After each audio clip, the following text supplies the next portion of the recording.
ओम शांति। मानव को देव पद प्राप्त कराने वाले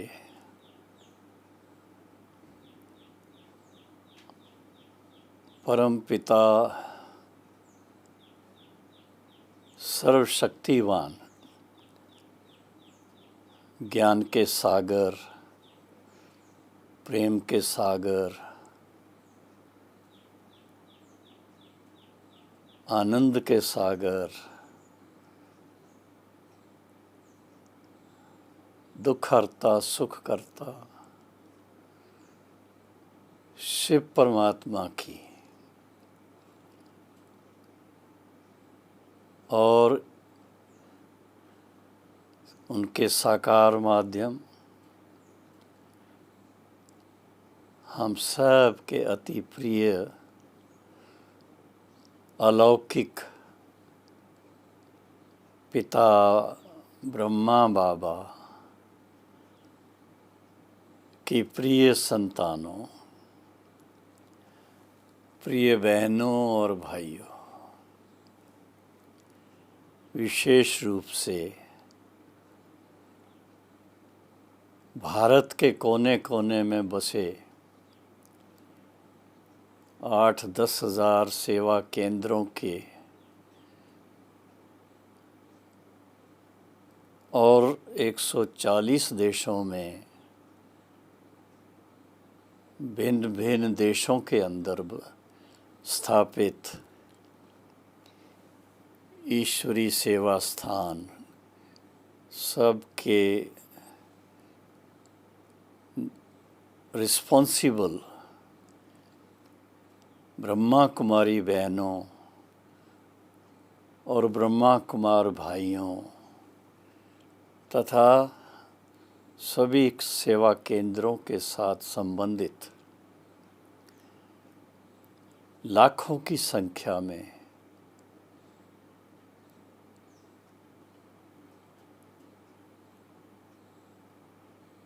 पवित्र जीवन व्यतीत करने वाले, परिवार में रह कर के घर घर को स्वर्ग बनाने वाले और दुनिया के आगे कमल पुष्प समान जीवन व्यतीत करने की मिसाल कायम करने वाले सभी ट्रस्टी ब्रह्मा कुमार ब्रह्मा कुमारी बहनों और भाइयों को आज विशेष सभी को बहुत बहुत प्यार भरी ईश्वरी याद स्वीकार हो। मधुबन में आज एक विशेष दिन है।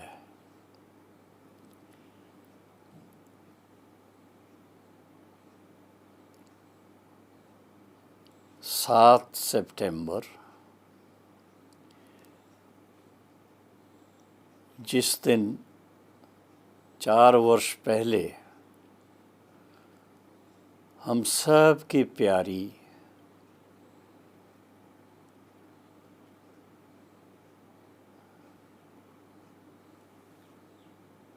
दादी जी की अति समीप, प्रकाशमणि दादी जी की अति समीप, मुन्नी बहन की भी अति प्यारी सखी, उन्होंने देह त्याग की थी और आज उनका स्मृति भोग था, 4था वर्ष। तो भोग का संदेश तो सुन लिया हम सब ने, लेकिन विचार आया कि मोहिनी बहन 12 साल की आयु से प्रजापिता ब्रह्मा कुमारी ईश्वरी विश्वविद्यालय के लखनऊ सेवा केंद्र पर अपनी आध्यात्मिक यात्रा का प्रारंभ किया था। और उसके बाद वो बहुत जल्दी ही अपने प्यारे मधुबन में मातेश्वरी सरस्वती और पिताश्री ब्रह्मा बाबा के सानिध्य में अपनी ईश्वरी पढ़ाई पढ़ने के लिए मधुबन निवासी बनी।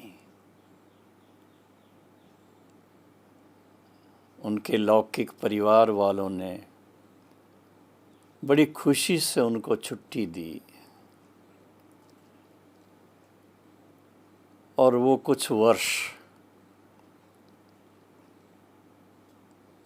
मातेश्वरी जी के संरक्षण में, पिताश्री जी ब्रह्मा बाबा का असीम प्यार उनको मिलता था। आप सोचिए बाबा ने क्या नाम उनको दिया था, देव कन्या।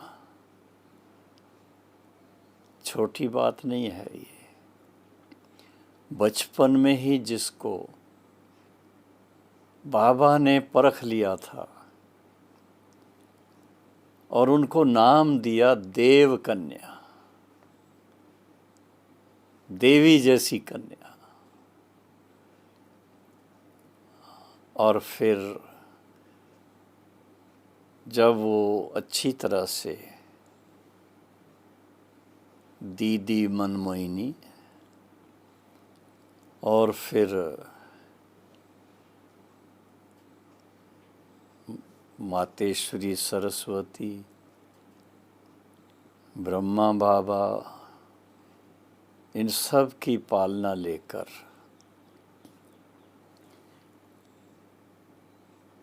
और ईश्वरी सेवा के योग्य बनी,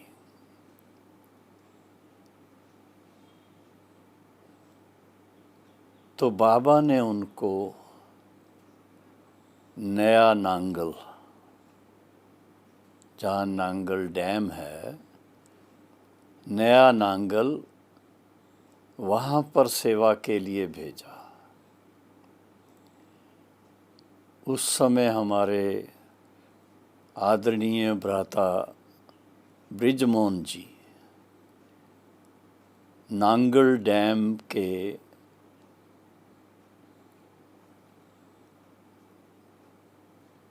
सेवाओं में थे, अकाउंट्स डिपार्टमेंट से संबंधित।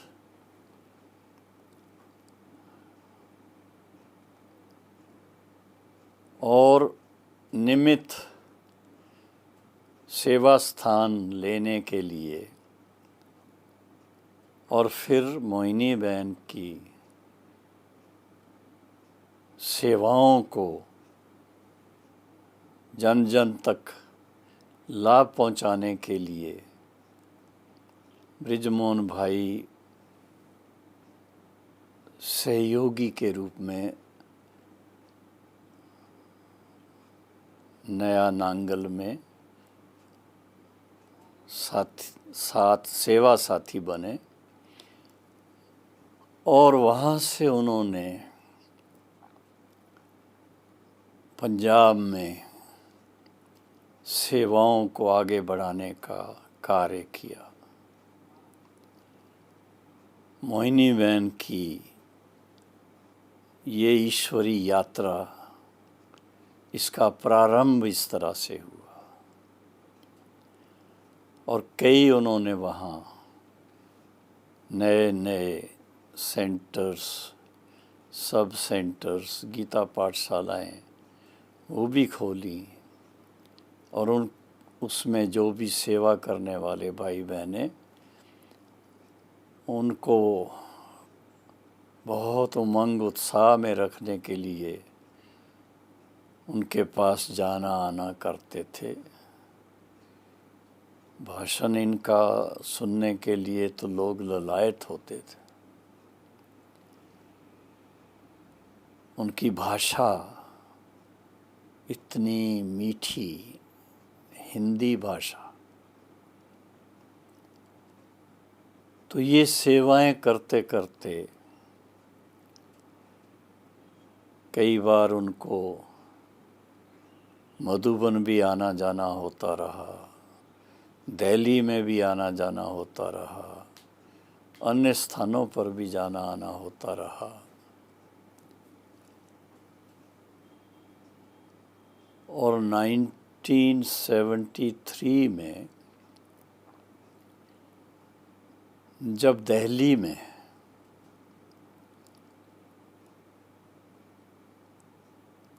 रामलीला मैदान में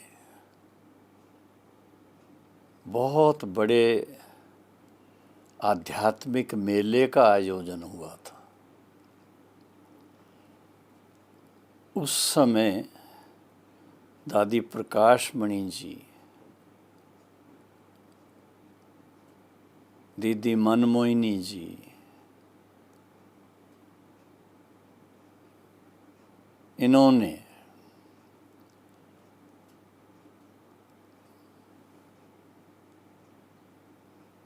आपस में राय करके ईश्वरीय सेवाओं को खास भारत का जो कैपिटल है दिल्ली में सेवाओं को बढ़ाने के लिए भ्राता बृजमोहन जी को पांडव भवन दिल्ली में आकर ईश्वरीय सेवाओं का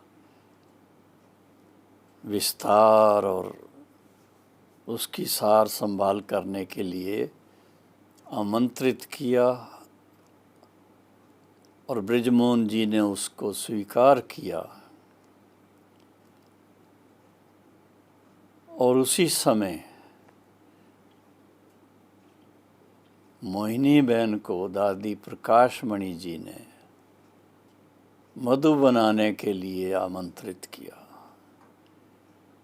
कि दादी प्रकाश मणि के साथ सेवाओं में वो सहयोगी बने। और मोहिनी बहन ने भी बड़े प्यार से उस बात को स्वीकार किया, और 1973 से मोहिनी बहन दादी जी के साथ, प्रकाशमणि दादी जी के साथ, दीदी मनमोहिनी के साथ रहने लगी। और फिर उस समय हमारी मुन्नी बहन भी मधुबन में थी, वो दीदी मनमोहिनी का बड़ा ध्यान रखती थी। तो इस तरह से शुरुआत जो हुई, एक लंबी यात्रा। और सब जानते हैं कि मधुबन नाम का हेडक्वार्टर नहीं, ईश्वरी सेवाओं का हेडक्वार्टर। तो जिसमें देखा गया दादी प्रकाश मणि जी को भारत में भिन्न भिन्न स्थानों पर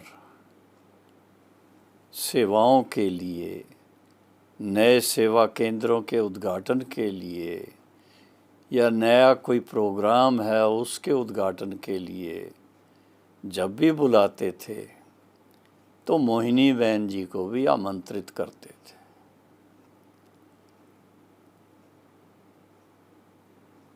दादी जी, मोहिनी बहन दोनों, और फिर बाद में मुन्नी बहन भी साथ में सेवार्थ, मेरा ख्याल है भारत का कोना कोना उन्होंने अपने शुभ भावनाओं के वाइब्रेशन से, अपनी वो देव दृष्टि से अनेकानेक आत्माओं को जागृत किया। आध्यात्मिक जागृति लाने में बहुत बड़ा उनका रोल था। और ख़ास एक दो बातें ऐसी हैं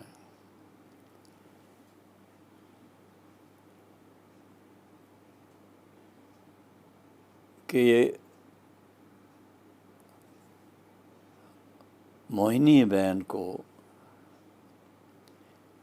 जो VVIPs हैं, IPs हैं, उनकी सेवा करने में बहुत बहुत सफलता मिलती थी। उसका कारण क्या था? एक तो ज्ञान की स्पष्टता, दूसरी उनकी भाषा बहुत बहुत मीठी, और जो भावना उनके अंदर सेवा के समय वो बहुत प्यार से भरी हुई होती थी। मिसाल के तौर पर एक बार दादी जी के साथ में वो पांडव भवन में दिल्ली में गई हुई थी, और उस समय ज्ञानी जैल सिंह जी भारत सरकार के होम मिनिस्टर थे, और उनको निमंत्रण दिया हुआ था और वो पांडव भवन पधारे, दादी जी से मिले, और उसके साथ में छोटा सा जो एक ज्ञान का म्यूज़ियम, ईश्वरी ज्ञान का म्यूज़ियम बनाया हुआ था। उन दिनों में म्यूज़ियम का नाम विश्व नवनिर्माण संग्रहालय कहते थे। उस म्यूज़ियम में चित्र, मॉडल बहुत कुछ थे। तो ज्ञानी जी को मोहिनी बहन ने वो म्यूज़ियम में एक एक चित्र पर एक्सप्लेनेशन दे करके पूरा किया, और मेडिटेशन भी थोड़ी करवाई, और फिर उनको निमंत्रण दिया कि ज्ञानी जी आप आबू में आओ। तो ज्ञानी जी ने कहा ठीक है, मैं अपना प्रोग्राम बनाऊंगा। और कुछ समय के बाद वो भारत के राष्ट्रपति बन गए। तो फिर से उनको राष्ट्रपति बनने की बधाई दी, और उनसे बातचीत करते मोहिनी बहन ने कहा, ज्ञानी जी अब तो आपको अपना वायदा पूरा करना है। बड़ी हुज्जत से बात करती थी मोहिनी बहन।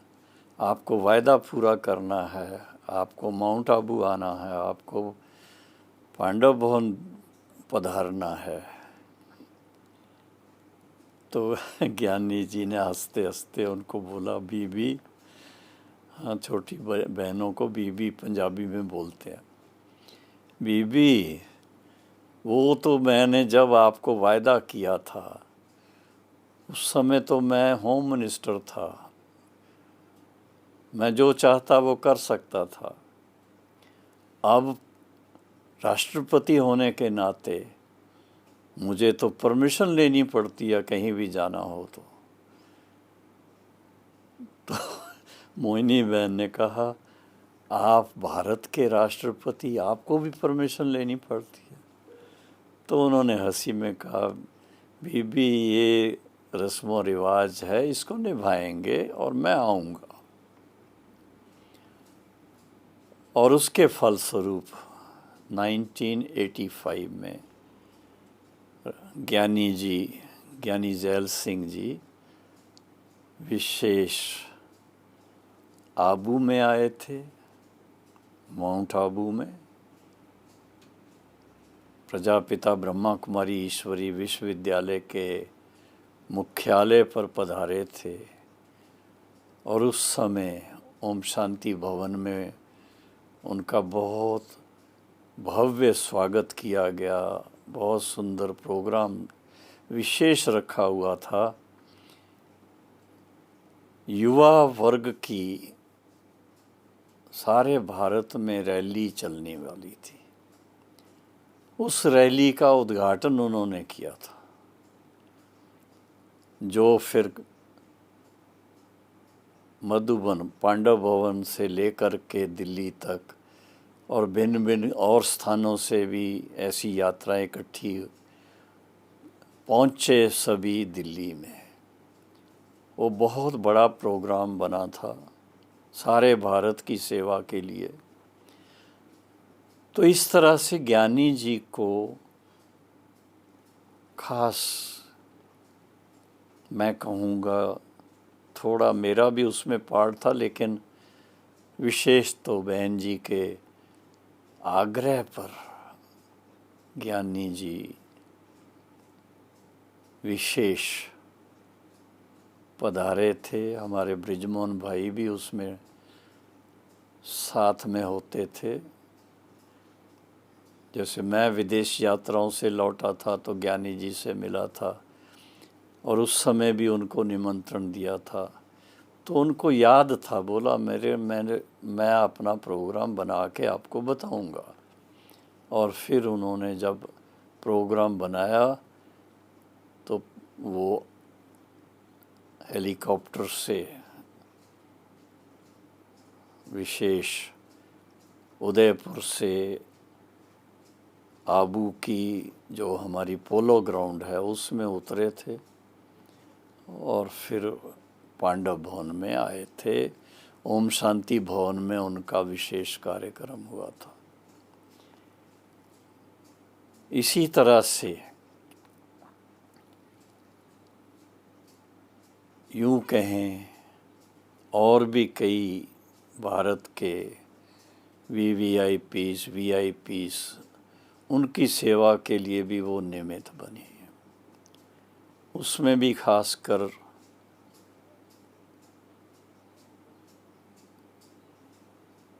हमारे राजस्थान के उस समय के गवर्नर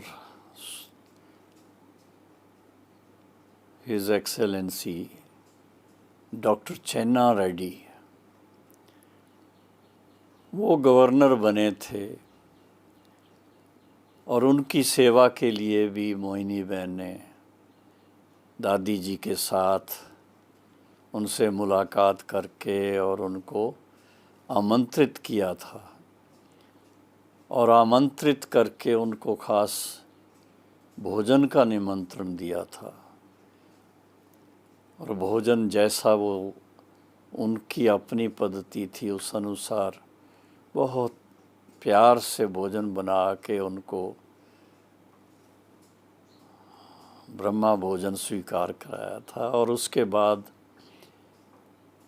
चेन्ना रेड्डी जी इस ईश्वरी विश्वविद्यालय के समीप आए और उन्होंने खास दो बातें अपने होते हुए, राजस्थान में गवर्नर होते हुए उन्होंने दो बातों का विशेष योगदान दिया।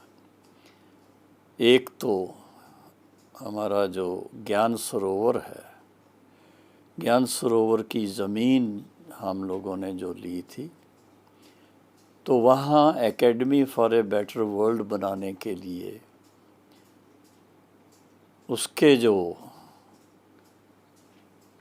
प्लान्स थे वो अप्रूव करवाए। और फिर दूसरा विशेष रूप से दादी जी की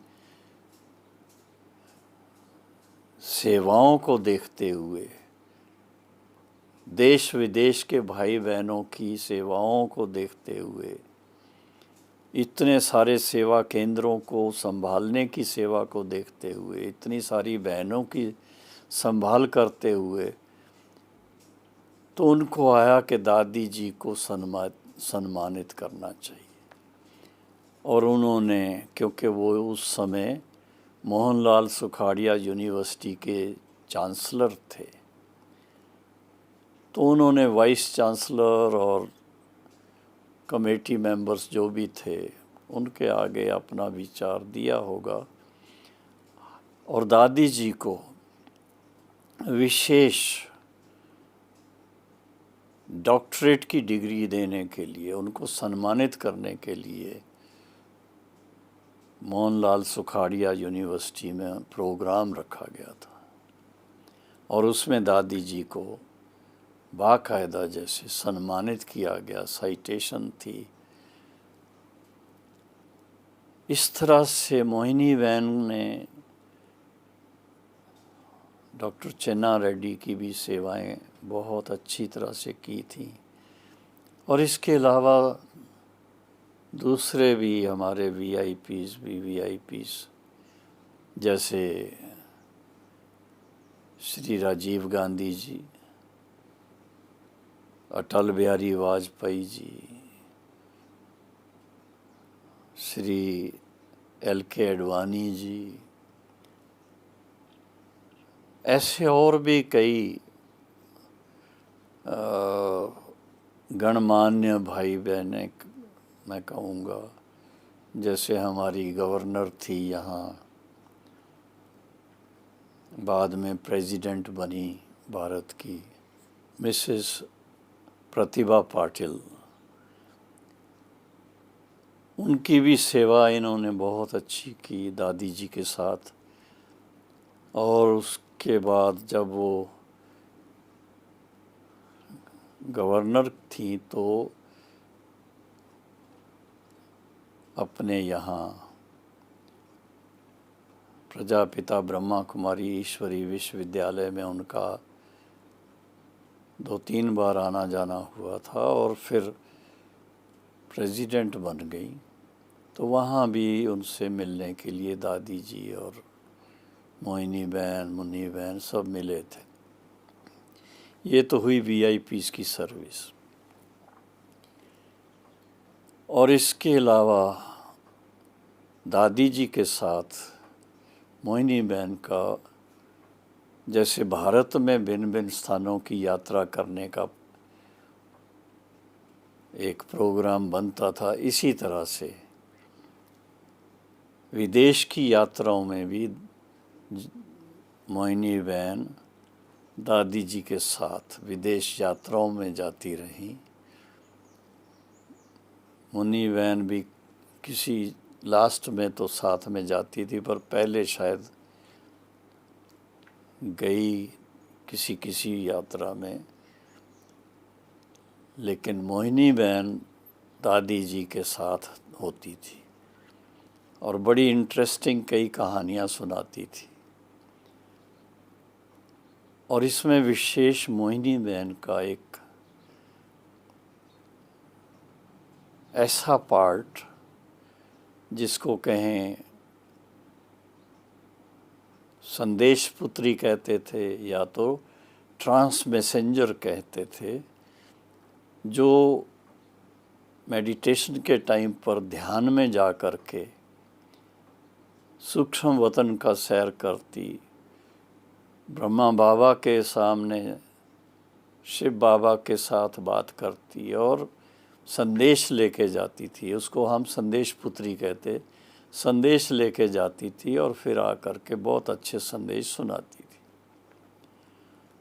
अब इस तरह की उनकी सेवाएं जो थी वो देश विदेश में मशहूर हो गई, और मेरा ख्याल है 2-3 बार वो दादी जी के साथ विदेश यात्राओं में गई थी। यूनाइटेड नेशंस में जब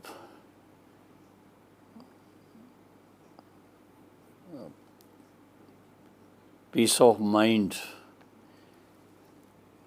इसके ऊपर जो प्रोग्राम चले थे, तो पीस मैसेंजर अवार्ड दादी जी को दिया गया था, इंटरनेशनल अवार्ड। और उसके अलावा 6 और भी अवार्ड दिए गए थे। वो अवार्ड लेने के लिए भी दादी जी के साथ मोहिनी बहन वहाँ गई थी। उनके फ़ोटोज़ से मालूम पड़ता कि she was one of the very prominent people there. और उस समय जो secretary general Perez de Cuellar, उनसे मुलाकात हुई थी उनकी, जो बाद में भारत में भी आए थे, और फिर उनसे उदयपुर में भी मिलना हुआ था। उस समय दादी जी के साथ भी मोहिनी बहन, मुन्नी बहन थे। तो सेवाओं के हिसाब से बहुत ही उनका ईश्वरी सेवा का पार्ट बहुत रहा। एक उनका एक और एंगल कि बहुत रमणीक थी, इसलिए हमारी मनोहर दादी हमेशा उनको रमणीक मोहिनी के नाम से बुलाती थी। तो मोहिनी बहन दादी जी के साथ थी, तो फिर समय के अनुसार कोई ना कोई प्रोग्राम बनते थे, चाहे वो छोटे प्रोग्राम थे, चाहे मेगा प्रोग्राम थे, तो हर जगह पर उनका भाषण भी होता था और उसके साथ में ट्रांस मैसेंजर का भी पार्ट रहता था। और ख़ास तो जो हमारे इस ईश्वरी विश्वविद्यालय में आदि में जो बातें हुई, जो शुरू में दादी गुलजार के द्वारा या और संदेशों के द्वारा सतयुग की सीनरी दिखाना, और ख़ासकर जन्माष्टमी के दिन संदेशी बन कर के बाबा के पास भोग लेके जाना, और फिर उनके द्वारा बाबा श्री कृष्ण का साक्षात्कार कराते थे प्रैक्टिकल में जैसे, और श्री कृष्ण की आत्मा को जैसे उनमें भेज करके श्री कृष्ण कैसे अपने परिवार के साथ कैसे मौज से रहते, अपने फ्रेंड्स के साथ कैसे खेलते बॉल के साथ या मुरली ले कर के मुरली बजाते, और फिर जैसे जैसे बड़े होते तो रास वगैरह भी करते। तो ये सब बातें मोहिनी बहन के द्वारा देखने से बड़ी नेचुरल जैसे फीलिंग आती थी कि कितना सुंदर हमारा ये भाग्य है कि हम हैं तो पुरुषोत्तम संगम युग पर, लेकिन हम जैसे कि स्वयं स्वर्णिम युग में पहुंच जाते हैं। तो मोहिनी बहन ने खास ये भी सेवाएं की, और फिर उनको ये भी रहता था कि मधुबन निवासी भाई बहनें इतना आने वालों सब की सेवा करते हैं, जी जान से लगे रहते हैं, हर प्रकार की सेवाओं के लिए जो निमित्त बनते हैं, तो इनका भी कुछ सोचना चाहिए। तो खास मधुबन निवासियों के लिए दादी जी से राय करके पिकनिक का प्रोग्राम बनाते थे, और वो कभी पीस पार्क में, कभी और कहीं कहीं बस में बिठा करके बाहर भी जाने का। तो ये सब बातें करते करते मैं ये कहूँगा कि उनका विशेष पार्ट रहा बाबा के सभी बच्चों को, चाहे देश चाहे विदेश के सभी को बहुत उमंग उत्साह दिलाने के लिए इतना सुंदर पार्ट बजाती थी। आज मैं उनको याद करता हूँ तो ऐसे दिल होती है कि फिर से मोहिनी बहन वापस आ जाओ और हम लोगों को वो सीनरी फिर से देखने को मिले। आजकल तो देखो क्या कोरोना का वो चल रहा है और कुछ कर नहीं सकते, लेकिन और ऐसे उनकी तबीयत जैसी होती थी, थोड़ा उनको दिमाग का भी प्रॉब्लम था, थोड़ी शुगर भी थी, तो अचानक से कुछ होता था तो डॉक्टर हमारे मधुबन में नियमित हैं डॉक्टर जो ट्रॉमा सेंटर पर medical officer in charge doctor Satish Gupta, तो वो फट से उनको देखने के लिए पहुंचते, इंजेक्शन देते, हॉस्पिटलाइज भी करते और विद इन ए डे और टू बिल्कुल ठीक हो जाती, फिर अपनी सेवा में लग जाती। और दादी जी के साथ तो सदा ही सेवा में थी,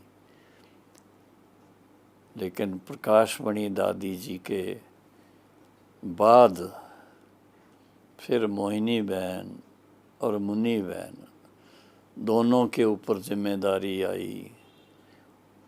जहाँ जहाँ भी सेवा केंद्र की बहनें भाई, उन सब की परवरिश करना, उन सब को हमेशा उमंग उत्साह में रखना, उस सेवाओं में दोनों ने मिल कर के बहुत बहुत अपना योगदान दिया। और यही कहेंगे कि ड्रामा की भावी आज से 4 वर्ष पहले मोहिनी बहन ने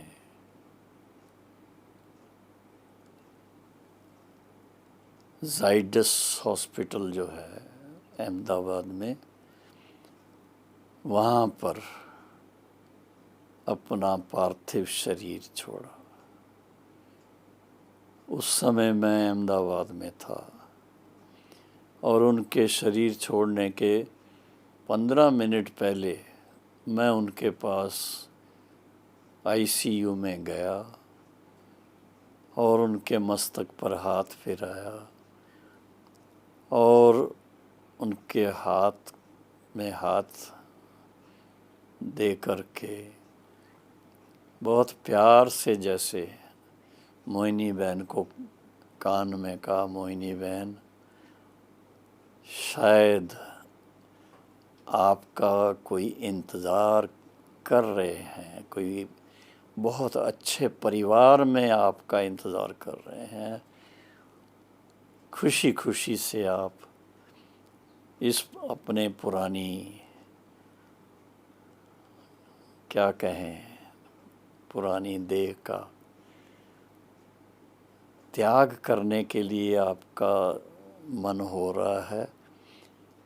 तो जब मैं उनसे ऐसे रूरवान कर रहा था, बहुत प्यार से उनकी आंखों में आंसू भी आए, लेकिन मैं उनसे मिल कर के मेमनगर सेंटर पर गया और 15 मिनट के बाद फ़ोन आया कि मोहिनी बहन देह से न्यारी हो करके और बाबा की गोद में सूक्ष्म वतन में चली गई।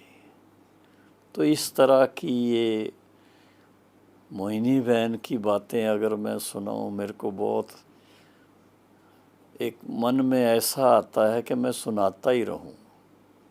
उसमें एक बात खास जो मैं बीच में भूल गया कि दादी जी, मोहिनी बहन, मुन्नी बहन, करुणा भाई, ये सब ऑस्ट्रेलिया की यात्रा पर गए थे। और ऑस्ट्रेलिया की यात्रा पर जब गए थे तो वहाँ एक रिट्रीट सेंटर है जहाँ थोड़ा पानी वानी बहता रहता है। तो वहाँ कोई एक स्थान पर मोहिनी बहन का पाँव फिसल गया और उनका फ्रैक्चर हो गया, घुटने का या तो फ्रैक्चर होने के कारण मोहिनी बहन को 21 दिन के लिए वहाँ रहना पड़ा, क्योंकि उनकी वो फ्रैक्चर्ड जो टांग थी उसको प्लास्टर करके रखा, चल नहीं सकती थी। तो फिर दादी जी और मुन्नी बहन और करुणा भाई ये तो वापस आ गए थे। मोहिनी बहन वहाँ पर ऑस्ट्रेलिया के भाई बहनों के पास रही, और जब ठीक हो गई तो वहाँ से उनका आने का प्रोग्राम ऐसा बना जो उनको अकेले